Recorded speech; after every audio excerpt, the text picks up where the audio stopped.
Hey there, beer lovers. I'm Rob Fitz, host of Beers That Fits, the podcast that takes you behind the scenes of the craft beer world. Every Thursday, I sit down with passionate owners and brewmasters of your favorite breweries to uncover their stories, inspiration, and brewing secrets. Whether you're a seasoned beer connoisseur or just starting your craft beer journey, we've got something for everyone. So grab a pint, tune in, and let's toast to great beers and even better stories. Slanja. Find us wherever you get your podcasts.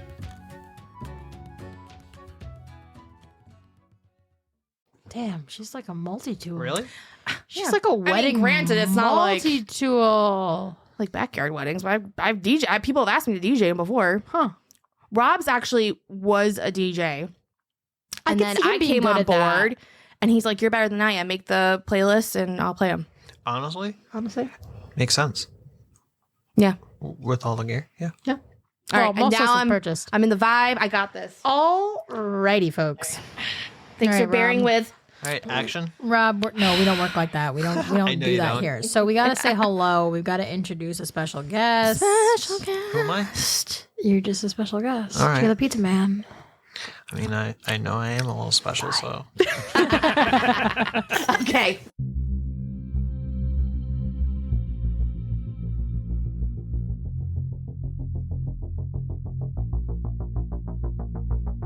Hi, I'm Hannah. And I'm Courtney. Join us as we delve into true crime, paranormal encounters, and all things spooky. Grab your flashlight and get ready to wander into the darkness with us. This is Wicked Wanderings.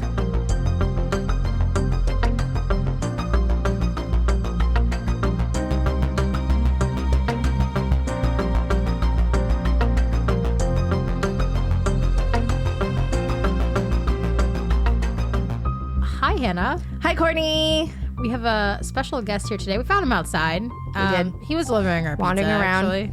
He was hungry, wanted a slice, and we're like, well, for a slice, you can come in and in the podcast. Use that pre-mac principle. First then. Yeah. You're going to say hello? I didn't know one piece Hi. was going to turn into 20, but, you know. So be it. So be it. You know, I was hungry, so. We've got a newbie today, so I'm sure by the end of the podcast, he'll be chatting us all up. So I'm staring at a pile of books, actually, on the floor that's almost taller than I am. Yep. Standing at about 5'5", and this stack of books looks pretty incredible. For a backstory that the Wanderers don't know, Hannah got a little tipsy last weekend, and one of the many affectionate things that came out of her mouth was that she got mad at Rob and she purchased a fuck ton, I think is what she used, of books. Yeah. So I assume this is the loot of books that you were that's talking the pile. about. Yes. Okay, shall you walk us through what we've got here? Because this is... Hold on, quick question first. Were these already in your cart, or were they saved to be in your cart, or That's did a you valid just question. scroll through and find them? So they were in my wish list. Okay, so you already had these Yeah. pre-picked out. And I was trying to find, because I don't know how much you know about Amazon, but when you have your wish list, it also tells you like which ones like are on sale Yeah. or the price is lowered. I did start in there. Okay. So it looks like, just looking at a few of them, there might be some themes in here, but I'm gonna pick them up is how we're gonna do this, and Okay. you're gonna tell me what about it compelled you to buy the book. How about that? So we've got Elizabeth Bathory, The Life and Legacy of History's Most Prolific Serial Killer. Yeah, so I'm very fascinated by Bathory because there's this whole mystical story about how she killed these young women to bathe in their blood to make her younger. Wow. And this this is Old. a very small book. It's near like Transylvania. Like it's Yeah. very old. Apparently it's all fake and made up, but I want to know more. Did you know that the book was made in North Haven, Connecticut? No, I don't think that's a thing because some of my books are stamped that way out of Amazon. And it says September Oh. 27th, 2024. I'm like, Yeah. what is that? So some of my Oh, books that are was probably like when it was that. printed? Yeah, interesting. Okay. Like a publisher coming out of there? But you are going to notice a theme with these books Okay. because I've had this weird fascination with female killers You're lately. gonna shit a brick, but I have a special piece of our episode actually that has a lot to do with lady killers. Really? More on that later. Let's get back to this haul of books. 'Kay. If you don't have a drink, Wanderers, it'd probably be a good time to pause, get one, because we're probably gonna be here for a while. Yeah, probably. Okay. Stack's pretty big. Book 2. Book 2 is The Devil's Rooming House, which actually is on my TBR. Yes. And I believe that female serial killer is local. Yeah. To New England, definitely. To New England, yep. So we got 2 for 2. 2 for 2. Female serial killers. And both nonfiction people. I'm like, Book 3. Oh, everyone who knows me knows how much I'm going to love this. It has plastic on it. You hear that, guys? It has plastic on it. Until Proven Safe. The History and Future of Quarantine. And I thought maybe it's too soon to talk about quarantine, but it might always feel too soon. Yeah. To 2020? So it's going all the way back to like the Black Plague and stuff. Oh, okay. So like the history of what's I happened. love that there's a plague doctor. I mean, the cover of this book is beautiful. It's Isn't all it? tan with red writing, and it has a plague doctor in the background. This one I'm definitely curious about. I would flip through it, but again, I know. That's why I haven't flipped through it's it. still in its book condom. Book 4. I mean, technically, that book in itself is quarantined because of that. Technically, yeah. I wonder if they do that ironically. I mean, that's might. a good point. Did all of these come in book condoms? No. Oh. Maybe we gotta order 2 just to find out. Yeah, for science. Did you hear it? Pizza Man, you're very smart. We gotta order some books 1 to open between the both of you, and then 1 to keep. wrapped up. This one is fascinating. Is that an eyeball? Beholder? Is that a spider over the Yeah, eyeball? It is. It is. It's an eyeball on the back, and on the front, it has the spider over the top. So this author, the reason I picked it up is because I read another book called The Honeys by them. It's right on their cover, actually. Author yes. of The Honeys, so it must have been a popular I book. listened to it on Audible. It was fucking fantastic. It's horror, but it is amazing. Amazing. I recommend the Audible if you're going to do it. So I had to buy that one. That one, I mean, and the cover of this is absolutely beautiful. Yeah. Everyone knows by now that I'm a cover kind of girl, but And I will say for The Honeys, I Cover never girl. thought I'd be scared of bees. But just forewarning. I'm people. always afraid of bees. So Yeah. that seems like Bees? yeah. They just beep bopping around. Beep bop. Ha ha ha ha. I don't know. This pizza man thinks he's funny. I know. His jokes are kind of dry.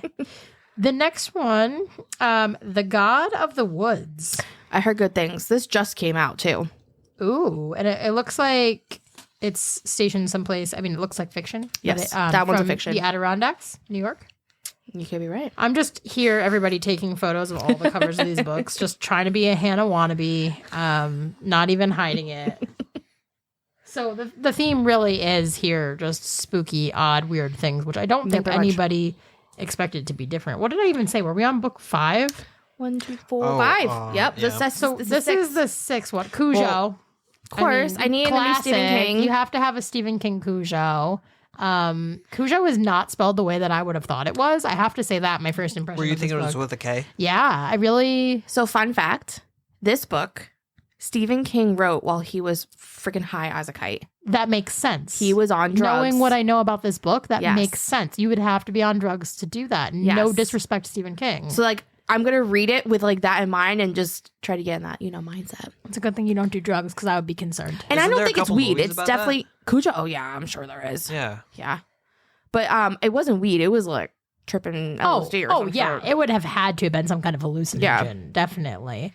But, it was the 70s. So. A classic. So number 6 is a classic, right? Stephen King, the OG himself. Okay. This one looks That one caught my eye. right up my alley. The cover of this looks like an abandoned building. So I'm distracted because ADHD and I'm taking a photo of the cover. But Children of the Night. And it says it's written by Dan Simmons, and Stephen King actually had wrote that Simmons writes like a hot rotting angel, whatever that means. I don't know. But if Stephen King says it's good, I buy it. I mean, he didn't explicitly say good, but I'm assuming that's what that. I'm assuming If it's on the writes front cover, like a right? hot rotting angel does mean something good.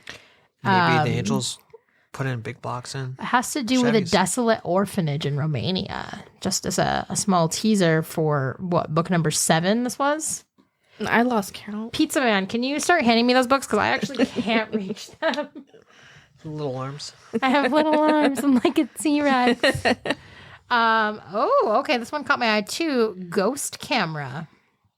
Yes. Again, cover. And Darcy Coates is a very good author. Very good author. They've got like a little Polaroid situation going on the front. Well, it makes sense because the back cover starts with when she finds an abandoned Polaroid camera. So if you're into cameras, number 8 might be for you. Moving on over. Spooky. Another nonfiction. Number 9, Spooky Massachusetts. I mean, because why not? Because Look, I need another one. Because it's spooky and we're in Massachusetts. I mean, okay, self-explanatory. Ghost written. What was I thinking with that one? Oh, because, it's 4 novellas. So I thought that would be fun because that's 4 different stories. 4 in 1. More bang for your buck. Because there's something to be said with a solid short story. That's true. That you're not left wondering or wanting for more, yeah. Like The Lottery, classic. The Yellow Wallpaper, classic. And those things are not long at all. There's not a lot of meat to them. Right. I'll give you that. But I will still have images of those in my head. Well, let's just hope that Ghost Written, lives up to that. I do think it's creepy that there's like a little man down here that I saw, but I didn't see the mask on him until I was really looking. Oh, he's got a mask on? Yeah. Like a clown mask? Kind of. Take a look, Pizza Man. Yeah, he does. All right. What was this? Next. Book number. Hannah ordered too many when she was intoxicated. Ghost Mother. Again, a really interesting cover. Psychological ghost story. What were we thinking about with this one? I have no freaking clue. It had ghost in it. At some point, it seems like Hannah's mind was just like, October, I'm drunk, I'm really mad at Rob. Books. Creepy covers. I'm in. She obviously doesn't have enough books. I'm sitting in a room that must house hundreds of books, but these are all very important. Because how many do you need to be a library? 1,000? Well, if we combine collections, we're easily there. They never said it couldn't be duplicates. Touche. They never said it couldn't be duplicates. Wait, there's an actual limit? Yes. To be classified as a library, there is a minimum number of books you must have available. Okay. And I do think that you have to... Do you have to loan them out for it to classify as a library? I don't separate with my books very well. Because I feel like I would be a collector, but maybe not a library. I mean, you could loan them out to friends and they're going to bring them back. That's kind of like a library. One friend I would lend my books out to. There was 2. It was you and my mom. But lately my mom's not been returning my books. So. Hint. Yep. Return the books. Yep. From Springfield. The next book is that one. Is Mad Woman. I'm immediately intrigued but turned off because it's a hardcover. You've held a couple of these are already hardcover. I think only one of them was a hardcover. No. You're not normally a hardcover girl either. But that's how Book of the Month does. Oh. Yeah. I'm glad you just said that because I've been considering Book of the Month and I could never... If every book was going to come in hardcover. Yeah, this is another Book of the Month. You can tell they got the little Book of the Month up on the top. Very observant pizza man. Like that kind of bothers me that it's like on the book. It's printed in. Yeah, it's not even like a sticker you can pick off. Book of the Month. Hannah is a fan. I am. Courtney is not. Phantasma. Okay, so Stalking Jack the Ripper. Yeah, that was really a weird impulse. So I have to say, I will preface it by saying that I also fell into the Barnes & Noble, you can get this book for $5 when you're buying a coffee thing. I don't hate it. It's just, I'm a mood reader. However, this should fit my mood no matter what. And I started reading it when I brought it home. But when I'm like, I want to read at the end of my day, I don't pick it up. Does that make sense? Yep. Like, I want to read something, but it's not this. Yep. Because I bought another one that was like a $5, and I'm like, but will I ever read it? I mean, it's not bad. I just didn't realize it was a young adult book. The only one that I bought that I was excited about, they had a Stephen King. The Body? The Body, yeah. Which, okay, I Stephen bought King. that one too for $5. Yeah, that I'm also not impressed by that one. Have you read that one? No. I started it and I DNF'd it. I mean, okay, Stephen, I'm just going to address you for a second in case you're listening. Oh gosh, I hope you're listening. listening. Oh my God, could you imagine? I did not DNF it permanently. I DNF'd it because I couldn't in that moment read it. I just have a really hard time with young adult books. And I don't know why, because I used to not, even a couple of years ago, I didn't have an issue with it. But there's something about even stalking Jack the Ripper that just feels a little Childish. I want it to be more grotesque. Mm-hmm. And I'm like, I'm seeing where the story could have 100% been an adult novel. Yeah. And it just... Again, I haven't finished, so I'll update everybody once I have. I'm probably only like 110 pages in, so there's still a lot of time. But the cover is what got me on this one. Yeah, it's a beautiful cover. And it mentioned Jack, So how could I Who doesn't not? like Jack the Ripper? Right, exactly. Who doesn't love a good Jack the Ripper? Awesome. Moving on. Let us know if you have finished stalking Jack the Ripper. To text us. I know we're always begging. Clingy girlfriends here. Text us. Link is in the show notes below. Oh, by the way, thank you, Cousin Mark, for texting us. Yes. Cousin Mark makes our whole time He does. because he's the only one who texts us. Yes, so we thank you, Cousin Mark. Come on, Sarah. I know you have a burning question. Sarah! Sarah! Okay, the next one I'm very confused by. It's I'm just- sci-fi. So that was recommended by one of the people on TikTok I follow. Okay. And it sounded interesting. Her review was really great. It is sci-fi. Yeah. Yeah. So I'm actually excited for it. I didn't realize how small it was. Yeah, it looks like it's only I'm sorry. 159 Say it, Pizza Man. pages. There's a I don't that's have what to. she said joke hiding in here somewhere. Go ahead. The elephant in the room. It's already passed. Okay. You're totally right about the books, though. This one also has the same thing on the back about North Haven and the same date. They must do that. They when must mass leave- print these. something. Isn't that... Or I thought that they were all on a shelf and then they just stamped them when they're on their way out. That could be it, too. It's really... Yeah, it but it doesn't look like almost that looks looks like it's a printed. It print, looks not a printed stamp, in. yeah. Like... So that was just printed for me? Like, that's weird. I mean, you just killed a lot of trees. These are all Printed. printed for you. Touché. All right, guys, there's 4 left. We're getting there. Okay. Bury Your Gaze. I love the cover of this. Okay, so that was recommended by my neighbor Joe next door. He said it is a horror. He says it's fantabulous, and so I had to order it. I love that so underneath the title it says you can make a killing in Hollywood, and I just it's a tacky sign, but I love it. It's a great cover, though. It really is a great cover. It's so pretty, but it also has the gore piece to it too. I'm very excited. Like, This that's one my upcoming one. I'm doing. very interested in hearing how this one is because I think that this one's going to be really good, even though it's hardcover. Mwah. All right, I'm trying not to drop this stack of books. We might have to take a brief intermission to move this stack after this. Ooh, Knick-knack. Paddywhack. get my dog alone. Paddywhacked, the untold story of the Irish American gangster. Do I sense an episode? I think you do. I do feel it. So I just have to tell you, She's got Wonders. some pictures in there. This would be a really good episode, but if you know Hannah, if you know, you know. This book is about 500 pages long, so expect a 5-part podcast. She is going to wrap up Love Ted Bundy. me. Also, she is going to finish up Ted Bundy. I am, folks. It was gonna be a 5-parter, but not everyone loves Bundy like I do. So, Just Hannah and Paula. I mean, he's gotten arrested, right? So let's just get through the trials. And I feel like I saved the last for least. Oh, well, you skipped over this. That It and tells put- you everyone who featuring. It's featuring Whitey Bulger, Jack Legs Diamond, Dino Bannon,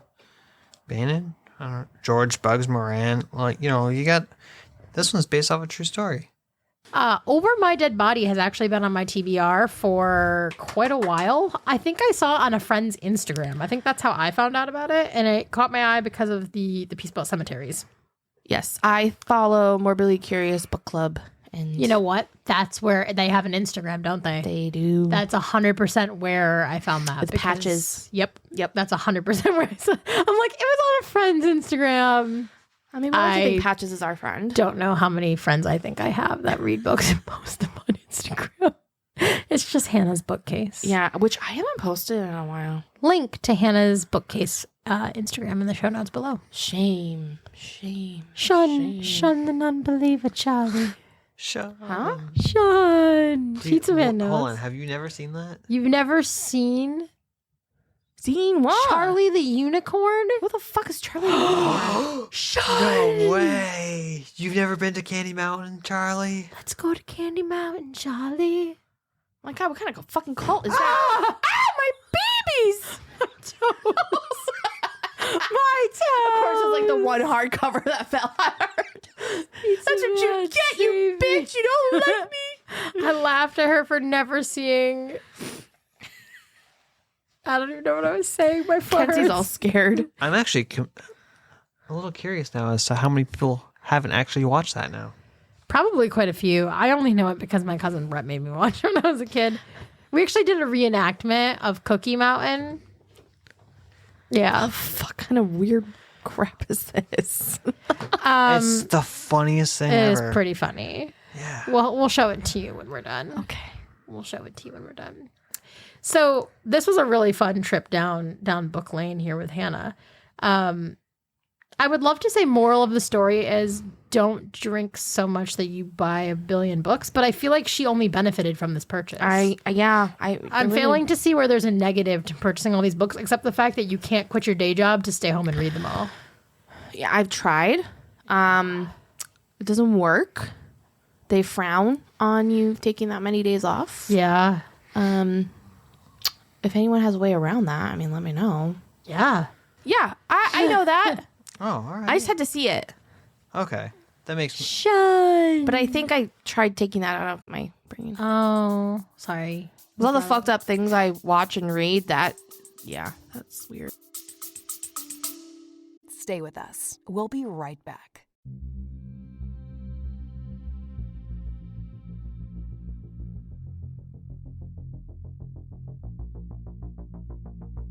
A sincere expression of gratitude to our esteemed patrons for their generous monthly contributions.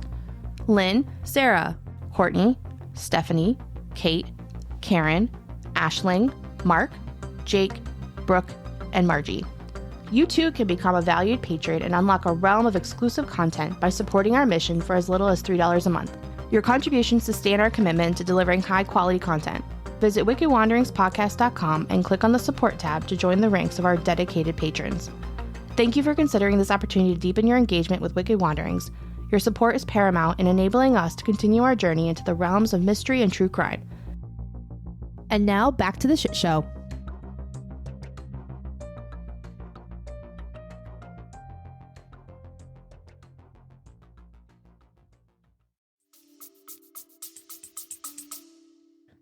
I was gonna say, yeah, you read about murders and so I do. Hannah, you're really big about dreams, right? Huge. So for everyone who listens to all of our episodes, I did an episode a couple weeks ago about Tony Costa and the murders in Provincetown, and so I'm doing I'm going to be doing an update on that. So I was reading some literature on it, and last night I was reading it before bed, and I normally can stomach just about anything before bed. I'm like, whatever, it doesn't give me nightmares, and I won't say I had a nightmare, but I will say that I kept waking up as part of my dream where somebody was like, come on, you have to do the thing, and I couldn't figure out what it was, and then only to find out it was that I had to sever bodies into separate bags. And I do have to say that Tony Costa is 100% the reason why that happened. Like, Holy hell, I woke woman. up this morning and I was like, what the fuck is wrong with me? And then I was like, no, that's what you read before bed. That makes 100% sense. So let's just hope that me talking about it again now doesn't make it so when I sleep tonight. I know. I also dream about putting bodies in bags, in pieces. Holy moly, woman. That's intense. Yeah. I still love my fingers and toes. He went for heads. Those are still there too. But Wow. I'm really excited to kind of do an update on him because I do feel like I'm excited for you to update. I loved the first book, but the second book was just it gave me the details that I think I really was looking for. And it had a little bit more clarification on certain things. And what was the name of that book? The second one? I actually can't remember the name of it off the top of my head, but that's fine because I plan to do a whole episode on it. So spoiler alert, if you're interested in that or you heard the first episode, look for that probably after Hannah does her last Bundy because we got to wrap up Bundy. I know. We got to finish Bundy now that it's gone over a whole month. I know. Hannah will never be done with Bundy, but He fascinates me, man. for at least a short amount of time, we will have to be. Okay. So I did promise you that there would be talk of lady serial killers today, which is actually what I had planned before I went on a 1 hour trip of the books that Hannah had purchased. Hasn't been that long. No, it hasn't been that long. So a couple episodes ago, it might have been a bonus episode actually, now that I'm thinking about it. Probably. So if you're not a subscriber, you should be, because we do some pretty cool bonus episodes. But we found this totally terrifying true crime trivia book that Hannah and I will read back and forth. And even though we're true crime junkies, we find that we really don't know as much as we think we do. But they have an entire section on lady killers. So I thought it would be fun, because we have a special guest who is Pizza Man. It would be kind of interesting to get some perspective on these. So I am going to read the first one, and then we can rotate. Okay. So the first one: women in a Hungarian village in World War I poisoned their unwanted men. Oh, jeez. So All right. during World War I, the town of Nagarev, Hungary, became the site of a POW camp. With most of the men away fighting, the women were free to take up with many of the enemy soldiers. When the newly emboldened women's husbands returned from war, they could no longer live as they pleased. Those who were abused or bored by their husbands consulted Julia Fezeskas, the town midwife. She offered them a solution in the form of arsenic she made by boiling flypaper and skimming poison off the top. Oh, jeez. Somewhere between 50 and 300 men were killed indirectly by her. Wow. Before the Hungarian government stepped in and arrested 26 women, including her. Holy hell. That was some operation. So imagine coming back from war, Mm-hmm. and your wife's like, haven't really had to worry about you. I've been kind of able to do my thing. And she just goes Takes to some flypaper and kills you. She goes to go see the midwife, which is and think about it. You have a lot of access to a midwife, because women go to a midwife all the time and nobody thinks about it. Mm-hmm. And then she just casually comes back with some arsenic. I mean, it kind of sounds like the Salem witch trials, just on the different end. How so? Well, how many... You could just be like, oh, look, my wife's over here. She's a witch. Yeah. Next thing you know, she's burning on the cross. You never have to deal with her again. Then, boom, you go back out with the next one. It sounds exactly like what they were doing in Hungary. Just during World War I never interpreted that that's what was happening with witches. I would be more comfortable saying that this is like what happened with mental asylums when they first started out, where men would be like, I'm kind of bored. My wife's nuts, by the way.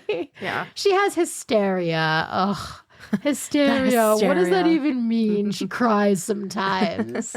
During I see her what monthly you mean, cycle. though. I see anyone who goes out with you should be cautious of that red flag we got going on. Oh, look at me. I'm dating a witch. Wanda Holloway shit was with the rocks killing and to get everything. her daughter onto the cheerleading squad. Can you imagine being a Karen who kills to get your child onto a cheerleading squad? This one does not sound like it's that old. Wanda Holloway, you'd be surprised actually. Wanda Holloway was so desperate for her daughter, Shanna Harper, to make the cheerleading squad of her Houston high school in 1991 that she handed out pencils labeled with the kid's name.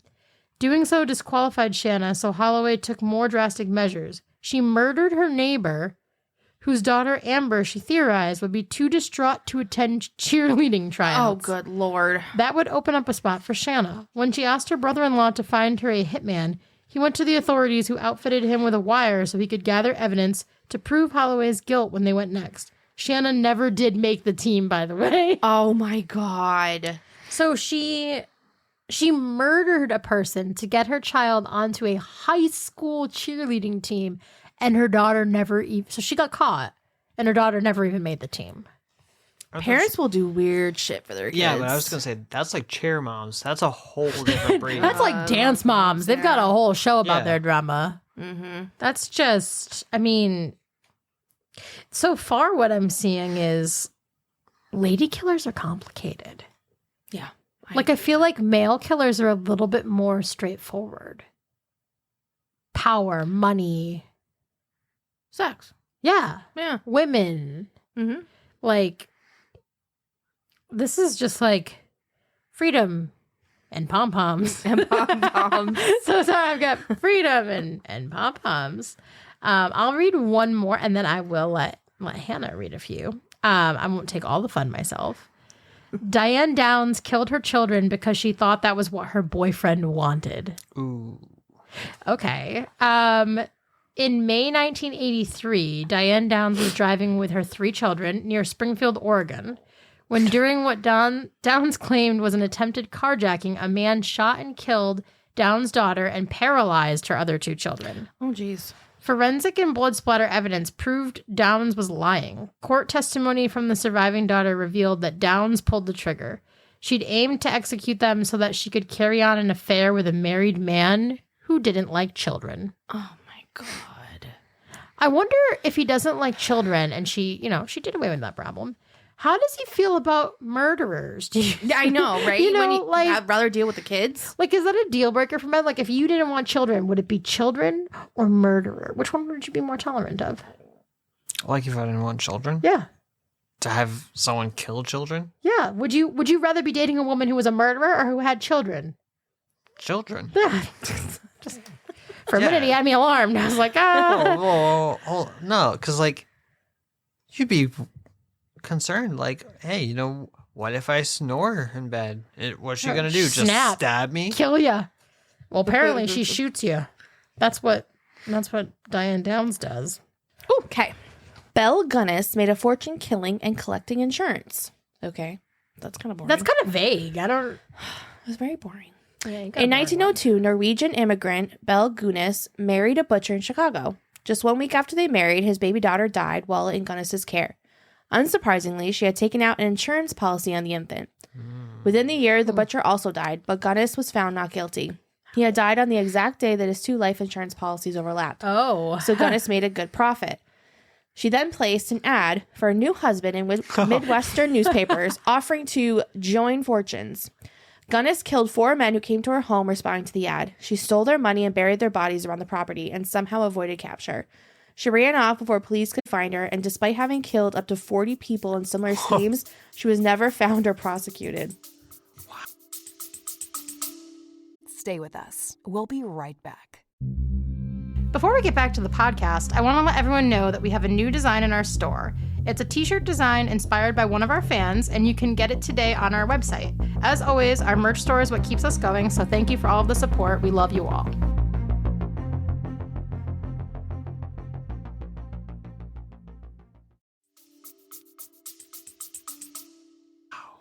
So how do they know she did it if she was never found or prosecuted? I don't know, deathbed confession? Insurance I don't know. claims. Well, no, because if that's a deathbed confession, that means she was found. Yeah, but probably on her just- deathbed, they wouldn't arrest her. Isn't there some kind of sacredity to a deathbed confession? Oh, by a priest? Yeah. Yeah. I think in religion, I believe that a deathbed confession is not to be like held against you. I did start reading, it's an audiobook, but it's about asylum confessions, and it talks about this guy who works in an asylum, and it's all deathbed confessions of patients of his. Oh, jeez. It's very gruesome. Serial killer Aileen Wuornos was captured after she crashed a victim's car. Aileen Wuornos was found guilty of the death of 6 men in 1989 and 1990. Jesus. All of those men were killed in self-defense. Wuornos argued. Oh, wow, I did not read that in proper English. There was a comma there. All of those men were killed in self-defense, Wuornos argued, as they had tried to assault her when she was working as a prostitute. She went after a 7th male victim, but when she stole his car and got into an accident with it, police discovered that the vehicle was stolen and took Wuornos into custody. So she was a prostitute, and she was killing men, 6 men, and she was claiming that they were all self-defense. Mm-hmm. Did it give a year on that? Yeah, 1989, 1990. Yeah, Was recent. prostitution illegal then? I'm pretty sure it was, yeah. I didn't know when they put that into effect. Because I'm wondering, like, the way it makes it sound to me, I'm imagining it like she's getting caught so to speak, killing them because if it's self-defense, you're not going to leave, right? If you kill someone in self-defense, you're like, well, shit, I'm going to be here until the police come and I'm going to explain what happened. But after like the second time, wouldn't you be like, what is it you do for work? How do you keep getting into these situations with 6 different men? Well, I will say, like, prostitution, I know this is kind of going off on a little tangent here, but if it's between 2 consenting adults, like, who cares if the woman or male is getting paid for it?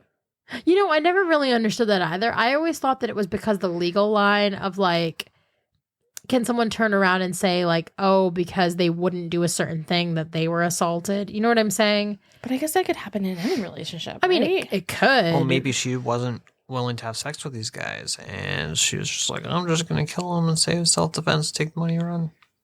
Like Grand Theft Auto, when you just back over the hooker, take their money and leave? Yeah. Maybe. And then there are some situations, right, where sex trafficking, where women are sold to people who pimp them out. I mean, I guess maybe that's why it's so frowned upon, is that it's not like you saying, hey, you know what, I want an extra $20. I'm gonna take myself out to the corner and earn $20. That's very different. That's a consenting adult who isn't traumatized, who's making this conscious choice. Someone who's kidnapped and brought into sex trafficking at 14, they might tell themselves that's what they want, but you and I know from working with kids and trauma and everything, they can't make there's no way that you could actually consent psychologically to that. I'll read one more. Yeah. Okay. An American woman served only a few hours for murder. A few hours? A few hours. Lori Ann Rogers was a victim of serial physical abuse by her husband, but what made her snap in 2004 was discovering that her husband had raped and impregnated her teenage daughter from her previous marriage and videotaped the act. Oh my God. She shot him while he slept and tried to make it look like suicide. When her story didn't hold, she pled guilty to manslaughter. Judge Paul A. Hackner sympathized. He suspended the sentence, giving credit for time served, and released her that day. That's awesome. That is a girl's girl right there. That was awesome. You know what, though? I feel like situations like that, you just don't read about those. You don't read that people see what they were doing, because there were many crimes in that. I mean, she was being abused by him, and then she was, her daughter was raped by him, and he what kind of sick bastard rapes his wife's child, rapes a child, and videotapes it? Who does that? Unfortunately, lots of people. Everyone listening is probably like, yeah, that's not that uncommon. We hear about that all the time. It's I guess lady killers they're very complex. That's what I've gotten so far on this. Like that one, I hardly even consider her a killer for that. Valid. All right. Our favorite part of the episode. Actually, it's the part where we get a little sad. Whenever we have a guest, we always let our guest pick our unresolved case. So, pick a card, any card, Pizza Man. And then you can read it for our audience. And don't forget to say what card it is. Yes. This is the 7 of Aces. Okay. 7 of Spades. I can't believe you just allowed me to continue on like that. All right. So this one here, we got... You want to take a guess of what unsolved mystery it is? Oh, no. No, there's too many unsolved mysteries. Oh. Is it one we would know? No, but it actually... He's like, do you want to take a guess? No, you would never know. Well, I mean, to be fair, it's in the state of Massachusetts, and it was recent. It was recent? Yeah, within the past 20 years. Oh, my God. You want me to narrow it down? No, we want you to read the card. Past 12 years. We'd like you to read the card. It's an unsolved homicide. Richard Pignon, on September 20th, 2012. The victim was shot at his home in his kitchen at 52 Rose Street in Revere. You can read the bottom part too. Oh, if you have any info about this case, please call 1-855-MA-SOLVE. Again, that's 1-855-MA-SOLVE. SOLVE. Thank you, Pizza Man. I feel like he's mocking me even though he doesn't listen. So he doesn't know that when I read my first card as a guest, I said mass and Rob jumped in immediately. He's like, no! He's like, M-A. We don't want people calling mass. All love, Rob. All love. Yeah, no, Wasn't mocking you. These cards are always so sad because as much as it's... So wait, you just keep that card out now? Yeah. So we have, obviously 52, and we read one every time we do a full episode. So we don't do one when we do a special episode. Right. So any subscriber gets access to our bonus content. We don't read them on our bonus content. We believe that getting the message out is the most important part of this. So we only do those for the public episodes. Just in case, sometimes you never know who's going to know information about something, and maybe somebody, if we can even help one small tip get to one of these lines, that's our kind of our way of giving back. That's just mess. Once you finish that stack, you got a whole nother 49. Yeah. We could also pick Rhode Island or New Hampshire. Maybe we'll let the Wanderers pick, right? I love that. Love that idea. It's something. Wanderers. After Hannah finishes Ted Bundy, who should she do next? Or what should she talk about next? Well. Oh, maybe she's not actually going to let me do a poll. I do have one in my head that I'm probably going to do. Springfield, blanking. Oh my God, I'm tired. Springfield, Italian Mob. Ooh, that one would be good too. That one would be really good. Yeah, there's a whole book on it I have. I do feel like we should also ask your aunt to take us on a cemetery tour. And we should record while we're on a cemetery tour. Dude. Well, she has information on the Springfield Italian Mob.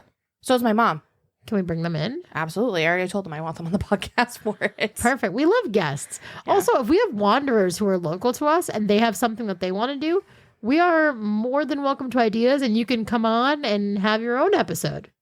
And you don't have to come to my house because that's a little creepy if I don't know you. We'll meet you someplace. Or we can do mobile.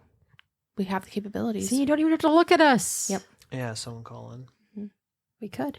We had your aunt call in for our last episode. We do. She didn't know. She just ended up on our episode. We could do it that way.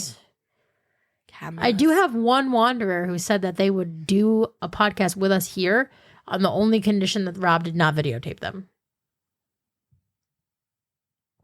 It's not me. Stop looking at me like I know it's not you. It's not me. I was thinking in my head of who it could be. It's a wanderer who would love to come on, and I don't know if she would want to do her own episode, but she would love to come on and bullshit with us about stuff. Maybe we should do it on a night that Rob is busy, so we don't have to battle him with the cameras. I figured if it was a guest, he wouldn't put the camera on them. If it's me, he'll put the camera on me. He will. Suck it up, buttercup. Suck it up, buttercup. I'm about to come with masks. I was gonna say have them wear just like a big. It sucks that Rob's our editor, because it would be really funny if one time we just got a bunch of paper cutouts of Rob's face and we just put them all on. So on the video, it's just a bunch of Robs talking to each other. God, I love that. Oh, you know what you should do? I do have a connection who can print those. Get them printed on glasses. So then that way when he goes to put them on, you just be like, hold on, I got to put my reading glasses on. And then you slip those on, and then he'd have no other choice but to probably let the rest of the episode. Except the fact that he's our editor and we don't know how to delete any of this except when he looks at it. We could have stopped hitting record. Men in Black stick, Rob, you forgot all of this. Anyways. Oh. Thanks for another fun random night wanderers of listening to us bullshit. Total bullshit. Sometimes we're composed, sometimes we're not. Yeah. Life is messy. Life is messy. Oh, and Kenzie says goodnight. Kenzie says goodnight. I say goodnight. The pizza man is yawning. Good night. It's a wrap. Good night. We miss you, Rob. Maybe you'll be back next time. Bye. Thanks for listening today. Wicked Wanderings is hosted by me, Hannah. And it's produced by Rob Fitzpatrick. Music by Sasha N. If you enjoyed today's episode, don't forget to leave a rating and review, and be sure to follow on all socials. You can find the links down in the show notes. If you're looking for some really cozy t-shirts or hoodies, head over to the merch store. Thank you for being a part of the Wicked Wanderings community. We appreciate every one of you. Stay curious, keep exploring, and always remember to keep on wandering.